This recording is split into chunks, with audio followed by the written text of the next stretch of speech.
Hello everyone and welcome to another episode of Cut Rate Commander, the series in which we take a look at low-price commanders and make budget decks with them. My name is Grazzet and today we'll be looking at the Howlpack Alpha, Tovolar Dire Overlord. Before we continue, be sure to like, comment, and subscribe if you like this content and would like me to continue making more videos like this in the future. And if you're feeling particularly generous, consider buying me a coffee at the link in the description to keep me caffeinated as I work on more of these builds. Also, be sure to stick around until the end of the video to see who won last week's poll and what commanders you can vote for an upcoming episode. So with that out of the way, let's start by taking a look at the commander and playstyle. Tovolar Dire Overlord is a 3/3 human werewolf with daybound that costs 1, a red and a green with the following abilities on his daybound side. Whenever a wolf or werewolf you control deals combat damage to a player, draw a card. At the beginning of your upkeep, if you control 3 or more wolves and or werewolves, it becomes night. Then transform any number of human werewolves you control. His Nightbound side then transforms him into Tovolar the Midnight Scourge, a 4/4 werewolf with Nightbound that keeps his draw ability but replaces his Night and Human transforming ability with the following. Pay X, a red and a green, target wolf or werewolf you control gains +X/+0 and gains trample until the end of the turn. The long-awaited true werewolf commander finally arrives, and Tovolar certainly doesn't disappoint, packing a low CMC to hit the board relatively early, typical stats for a 3-drop, and a whole host of abilities that enable new and old werewolves alike.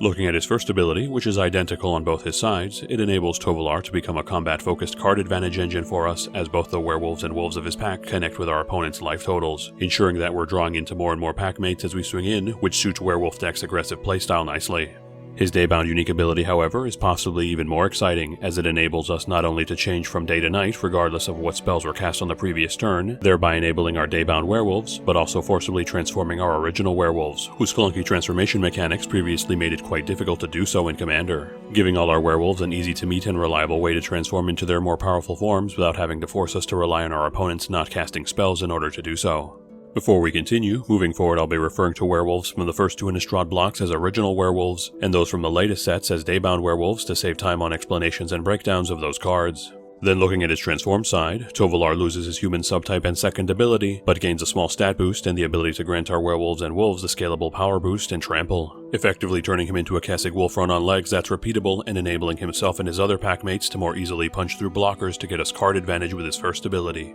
So seeing as Tovolar is a near-perfect card advantage source and enabler for werewolves, it should come to no one's surprise that this deck will be a werewolf tribal one, with plenty of daybound werewolves to benefit from the day-night manipulation Tovolar provides, as well as original werewolves which our commander can transform without having to rely on spells not being cast, in addition to a few wolves and non-werewolves for support. From there, we'll be including plenty of ways to allow our furry friends to get in for damage, which luckily for us, a fair number of them are able to enable in the form of trample, either by having it themselves to punch through blockers on their own, or have the ability to grant it to their packmates to enable them instead. But it just won't be our werewolves having and granting trample, as we'll be running plenty of other ways to grant it to individual creatures or our entire board, ensuring that our commander will be drawing us plenty of cards as our opponent's blockers and life totals get torn apart. Finally, we need to make sure to keep Tovolar safe, since if he falls, so does our game plan. That means we'll be running a number of ways to protect him by either regenerating him as he eats removal or prevent him from being targeted in the first place, ensuring he sticks around for as long as possible to empower his packmates. So as the moon rises permanently on Innistrad's now endless night, let us join the Dire Pack as they move to reclaim the lands which have been civilized for far too long. No longer burdened with the frailty and weakness of humanity, the Dire Howlpack and their alpha will tear apart with fang and claw any who stand in their way, until the lands of Innistrad are wild and untamed once more.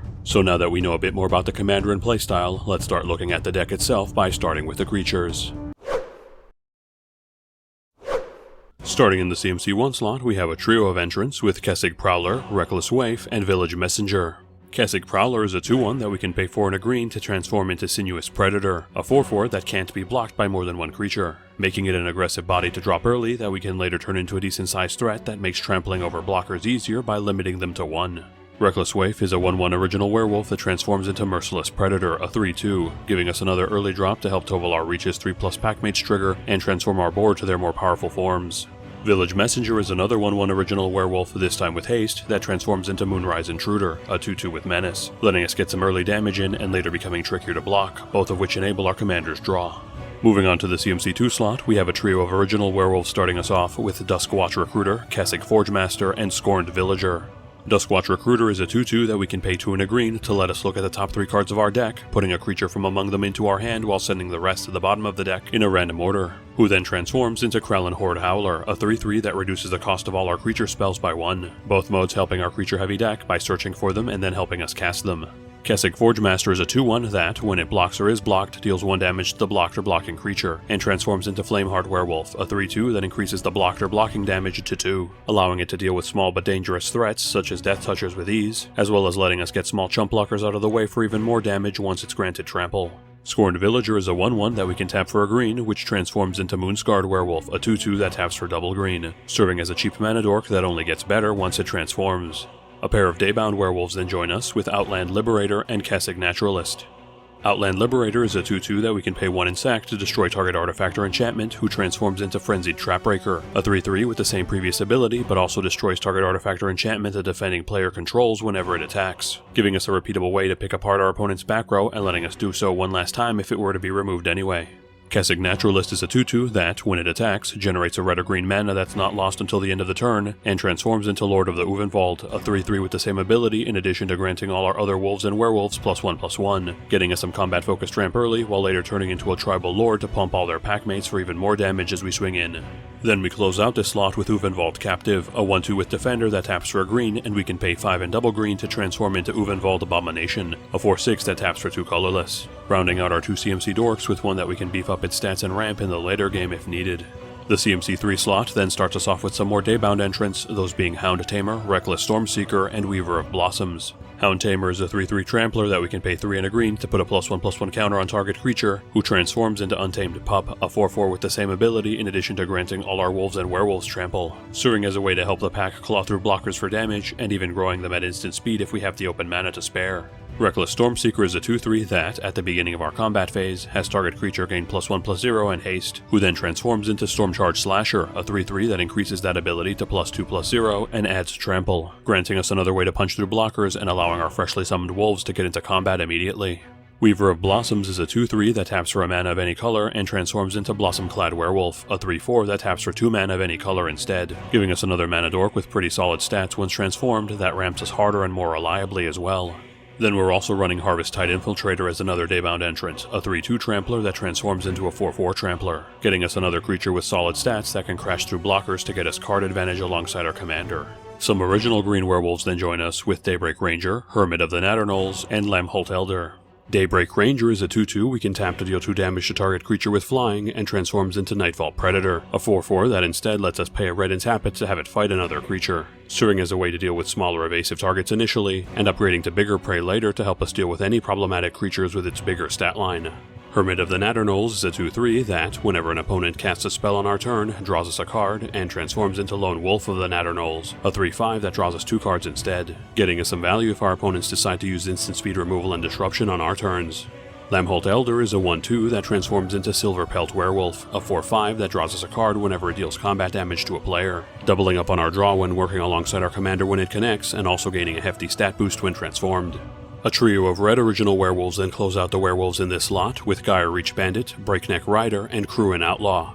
Gyre Reach Bandit is a 3/2 with haste that transforms into Vildan Pack Alpha, a 4/3 that gives us the option to transform werewolves as soon as they ETB, allowing us to get to the good side of our Lycans as soon as they hit the board, and working particularly well with werewolves that we have to pay mana to transform by flipping them for free. Breakneck Rider is a 3/3 that transforms into Neckbreaker, a 4/3 that gives all our attacking creatures +1/+0 and trample, giving us another way to claw through blockers to get to our opponent's life totals, this time with a slight power increase as a bonus. Cruin Outlaw is a 2/2 with First Strike that transforms into Terror of Cruin Pass, a 3/3 with Double Strike that effectively gives all our werewolves menace, making it a terrifying source of damage when transformed, and making all its packmates and itself pseudo-evasive to more easily get in for damage. Then we close out this slot with Immerwolf, a 2/2 with Intimidate that gives all our other wolves and werewolves +1/+1, and prevents werewolves we control that aren't human from transforming, making it a good tribal lord that locks our human werewolves into their more powerful forms permanently unless dealt with, but can be a non-bow with our non-human werewolves unless we're not planning on transforming them. Moving on to the CMC4 slot, we have some more Daybound entrants with Child of the Pack, Ballista Watcher, and Ill-Tempered Loner. Child of the Pack is a 2/5 that lets us pay 2 a red and a green to create a 2/2 wolf token and transforms into Savage Packmate, a 5/5 with trample that gives all other creatures we control +1/+0, initially providing us with a sturdy body and mana sink to generate even more board presence with, that turns into a potent beat stick that empowers our board's offensive capabilities even more. Ballista Watcher is a 4/3 that we can pay 2 a red and tap it to have it deal 1 damage to any target, and transforms into Ballista Wielder, a 5/5 with the same ability but does not need to tap and prevents the damaged creature from blocking, giving us good stats on both its sides and a way of preventing blocking to get even more damage in, provided we have the mana. Ill-Tempered Loner is a 3/3 that, whenever it's dealt damage, deals that much damage to any target and lets us pay 1 in a red to give it +2/+0 until end of turn, who transforms into Howlpack Avenger, a 4/4 with the same abilities but now deals that damage whenever any permanent we control takes damage, allowing us to pump out even more damage with its fire-breathing effect and as both it and our creatures get blocked. Then 3 more Daybound entrants join our ranks with Howlpack Piper, Fangblade Brigand, and Hookhand Mariner. Howlpack Piper is a 2/2 that can't be countered and lets us pay 1 a green and tap it at sorcery speed to put a creature from our hand into play, then untapping itself if that creature was a wolf or werewolf, who then transforms into Wildsong Howler, a 4/4 that, when it ETBs or transforms, has us look at the top 6 cards of our deck and put a creature from among them into our hand and sending the rest to the bottom in a random order. Both of its sides giving us a good amount of utility, the former allowing us to cheat 1 or more creatures into play, while the latter searching up even more creatures for us to bring in. Fangblade Brigand is a 3/4 that we can pay 1 in a red to give +1/+0 and first strike until the end of the turn that transforms into Fangblade Eviscerator, a 4/5 with the same ability that also lets us pay 4 in a red to grant all our creatures +2/+0 until end of turn, giving us some good options to either enable trades thanks to its first strike or powering up our whole pack for devastating alpha strikes. Hookhand Mariner is a 4/4 that transforms into Riphook Raider, a 6/4 that can't be blocked by creatures with 2 or less power, sporting a decent stat block on both its sides while also being difficult to be chumped effectively when transformed. Then 2 original werewolves join us with Afflicted Deserter and Instigator Gang.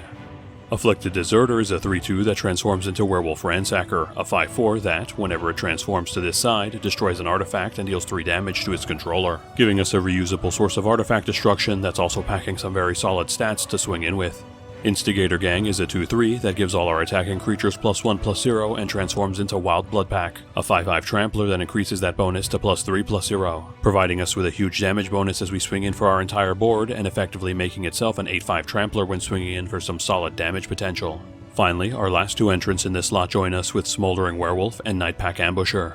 Smoldering Werewolf is a 3/2 that, when it ETBs, deals 1 damage to up to 2 target creatures, and we can pay 4 in double red to transform it into Erupting Dreadwolf, a 6/4 that, whenever it attacks, deals 2 damage to any target, giving us some initial damage to deal with smaller bodies while later transforming into a big beater that shocks for free every time it swings in to pile on the damage. Nightpack Ambusher is a 4/4 wolf with flash that gives our other wolves and werewolves +1/+1, and also creates a 2/2 wolf on our end step if we didn't cast a spell that turn, making it another tribal lord, this one with the benefit of being flashable and generating us more bodies if we have nothing to cast. Closing in on the end now, the CMC5 slot starts us off with a trio of werewolves, those being Sage of Ancient Lore, Village Watch, and Burly Breaker. Sage of Ancient Lore is a star original werewolf whose power and toughness is equal to the number of cards in our hand and draws us a card when it ETBs, who then transforms into Werewolf of Ancient Hunger, a star trampler with vigilance whose power and toughness is equal to the number of cards in all players' hands, its back face making it a terrifying trampling threat to our opponents, especially if they have full grips to increase its stats to insane levels.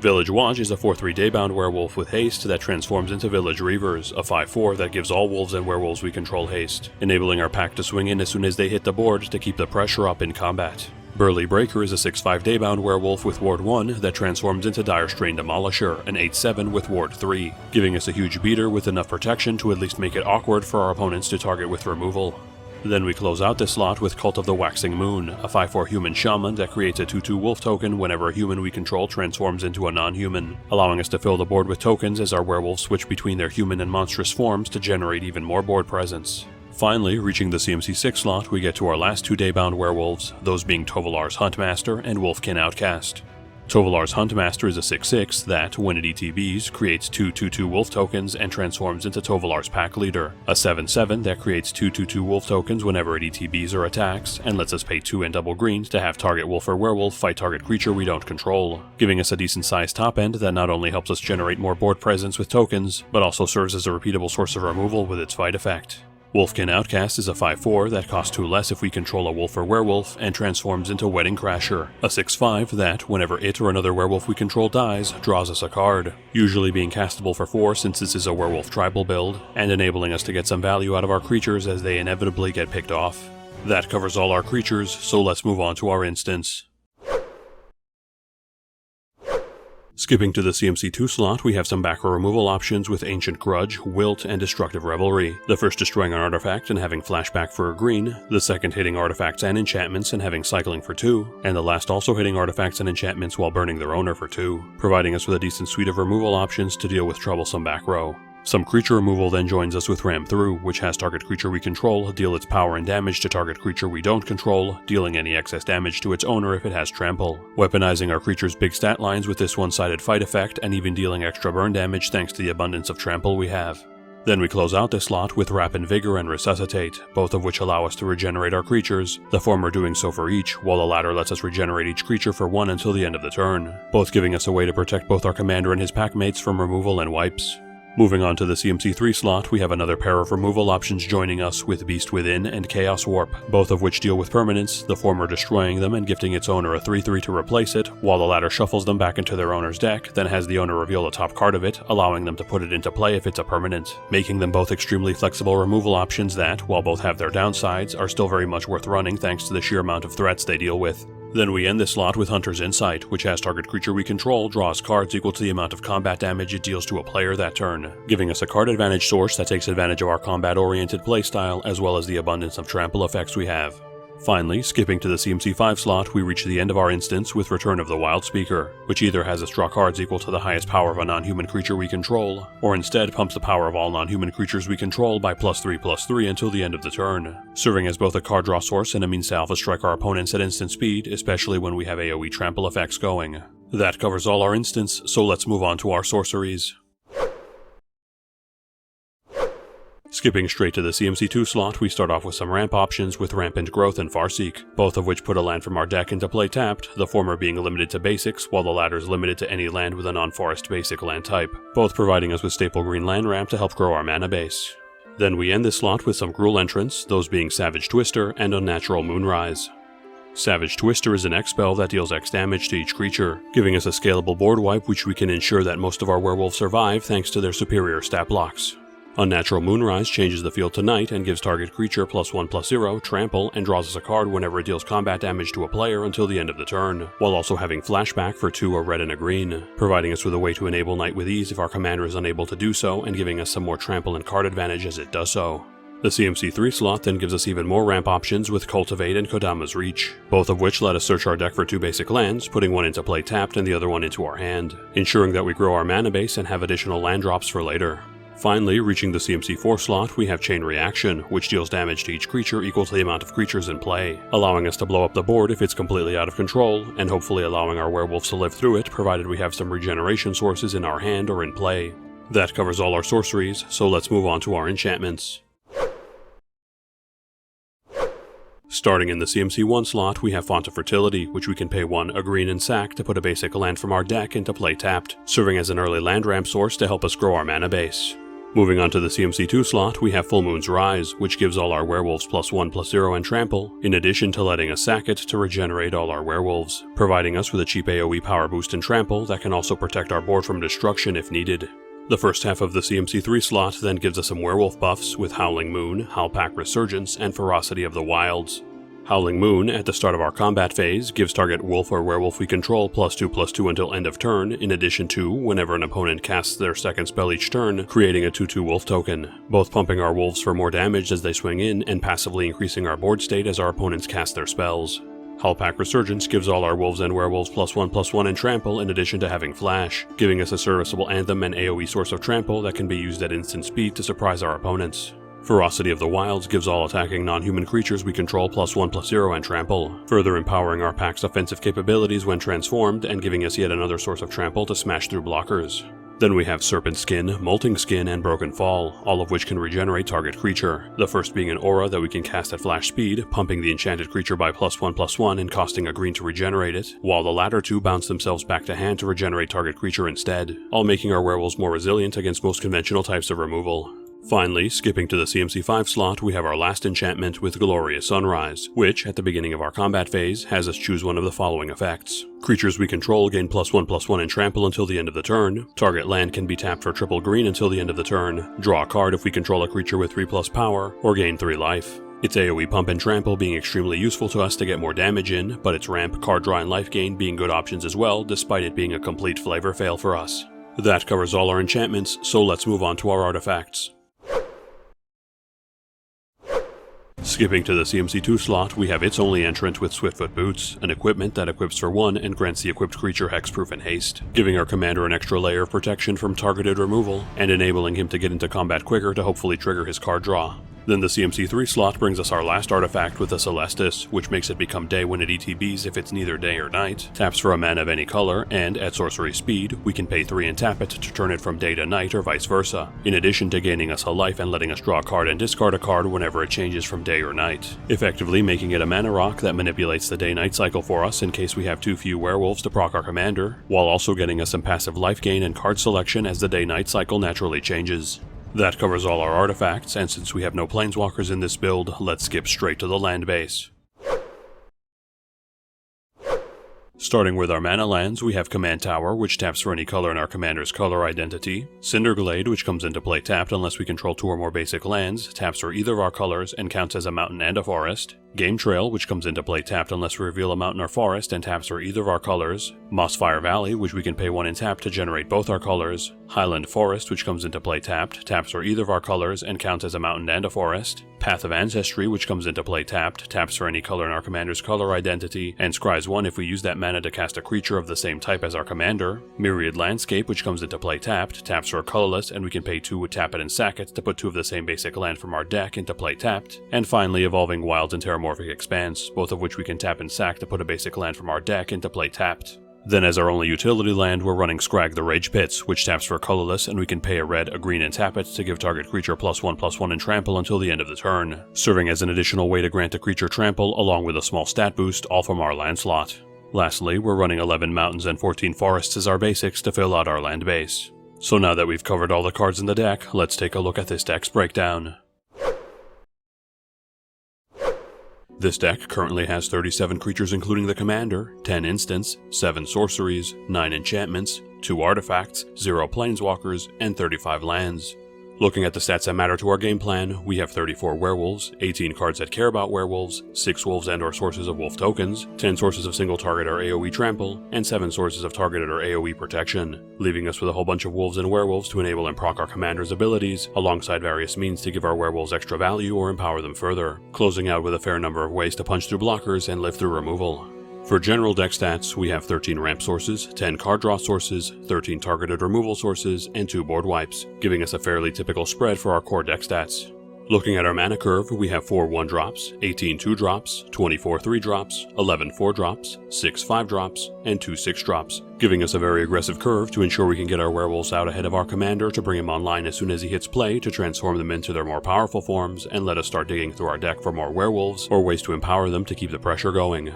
Currently, this deck is valued at $65.30, not counting the price of basic lands or shipping. This price was calculated by using the cheapest listed marketplace price on TCG Player at the time of this recording. For side grades, some additional werewolves such as Bird Admirer, Wolf-Bitten Captive, and Mondrian Shaman provide us with additional Lycans with decent keywords and or abilities to work alongside our commander, while Pyreheart Wolf, Ulrich's Kindred, and Silverfur Partisan are all good wolves that get us some extra utility as we swing in or generate us extra board presence with wolf tokens. And lastly, Moonlight Hunt warrants consideration as a good removal option that takes advantage of our high volume of wolves and werewolves. For upgrades, Werewolf Pack Leader, Volatile Arsonist, Mayor of Avabrook, and Avabrook Caretaker all make for superb mono-color werewolves by giving us access to draw, extra damage, anthems, token generation, and protection, while Ulrich of the Krallen Horde and Huntmaster of the Fells give us some good dual-colored lycanthropes to give us more creature pumping, wolf creation, and removal. Both Arlen Cord and Arlen the Pack's Hope both make for good walkers to enable our creature-heavy playstyle and werewolves with ramp, AoE pump effects, and wolf token creation, while Hollowhedge Overlord and Master of the Wild Hunt give us even more wolf token creation to generate even more board presence. Then Heroic Intervention, Unnatural Growth, and Triumph of the Hordes give us some more generic benefits by protecting our creatures, pumping them even further, and giving us a way to win out of nowhere respectively.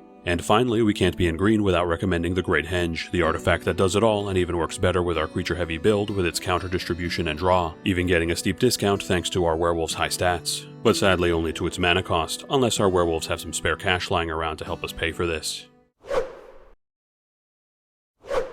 Thanks everyone for sticking around until the end of the video. Firstly, I'd like to thank all the channel subscribers for helping us crack the 1900 sub milestone. This channel wouldn't be so close to 2K without your continued support, so thank you for enjoying the content and supporting the channel, and I hope you continue to do so in the future. Taking a look at last week's poll results, it looks like Runo Stormkirk was able to handily take the first place spot. Still look forward to a sea monster filled build featuring him next week. Moving on to this week's poll, a fresh set of commanders from Crimson Vow will be joining us, with them being Anji Maid of Dishonor, Helena and Elena Partners, and Edgar Charmed Groom. Please cast your vote in the community tab, link in the description, and let me know in the comments who you voted for and which commanders from Crimson Vow you'd like to see in a future poll. Before closing out, again, be sure to like, comment, and subscribe if you haven't done so already, as this channel cannot grow without your support. And if you feel like showing your thanks by keeping me caffeinated while I work on these videos, please consider buying me a coffee at the link in the description. Speaking of which, I'd like to thank Jason M for their generous donation. Thanks for the coffee, Jason, and thanks for supporting the channel. And if any of you would like to support the channel in a different way, feel free to check out the other deck decks floating around my head if you'd like to see the latest builds, or click on the link above for a playlist of all the Cut Rate Commander episodes I've made so far. And with that, have a good one, folks, and stay safe.